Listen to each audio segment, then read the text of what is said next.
After weeks of delay, the votes of 3 government-nominated commissioners at the Guyana Elections Commission on Thursday led to the dismissal of Chief Elections Officer Keith Lowenfield, his deputy Roxanne Myers, and Region 4 returning officer Clairmont Mingo. The 3 opposition-nominated commissioners abstained when the vote was taken during the virtual meeting.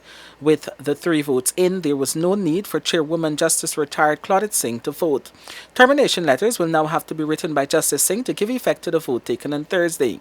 In a subsequent statement, Justice Singh offered an explanation for the decision, which will see the termination taking effect on August 18 and will be done in keeping with the stipulations of their contract.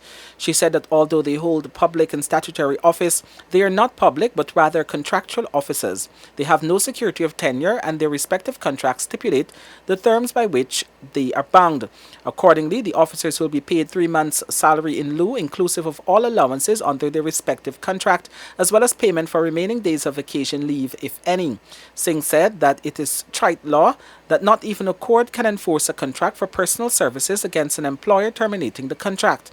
Meanwhile, Commissioner Sesgan Raj explained that contracts stipulates that they should be given 3 months' notice, but will be paid in lieu of that notice. What is known is that Lowenfield was paid some $25 million in salary and allowances between January 2020 and March 2021. Between January to March 2021, he received some $3.5 million in salaries. This does not include his accumulated multi-million-dollar allowances. A monthly breakdown of Lowenfield's allowances amounts to $120,000 for traveling, $360,000 for entertainment, $700,000 in gratuity, $1 million for vacation, $120,000 for uniform. He's also afforded a security allowance of $6 million annually. Meanwhile, Myers draws an annual salary of $16 million, while on a monthly basis she receives traveling and overtime allowances in the sum of $240,000, entertainment and rent $1.6 million, gratuity in the sum of $1 million, vacation $865,000, and uniform $120,000. Although they will be paid the benefits in accordance with the contracts, Gunraj is happy they have been finally fired. As you are aware, this nation has perhaps waited too long for this to happen, but it is finally there.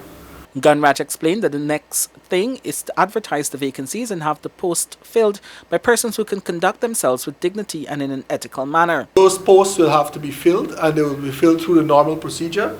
The post will no doubt be advertised. Persons will be invited to apply. They'll be interviewed and hopefully recruited to fill those vacancies.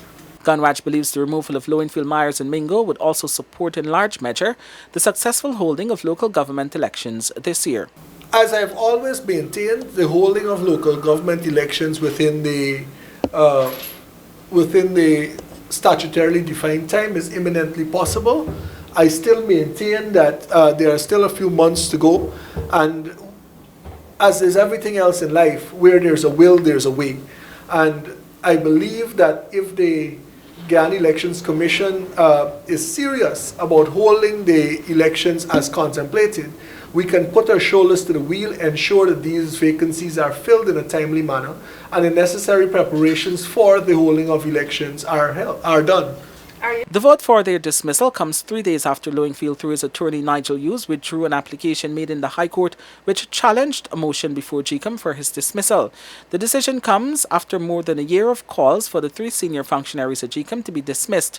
In June this year, Justice Singh took a decision to have them give up access to their offices and proceed on vacation leave until Gecom concludes its investigation on the allegations of electoral fraud. They are accused of inflating the results of Region 4, Guyana's largest voting district, to give the Partnership for National Unity and the Alliance for Change APNU-AFC coalition a majority win at the March 2, 2020 polls, when in fact the PPPC had won by more than 15,000 votes.